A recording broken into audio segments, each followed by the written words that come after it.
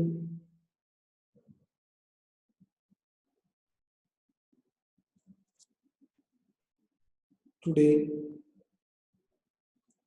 without transfer.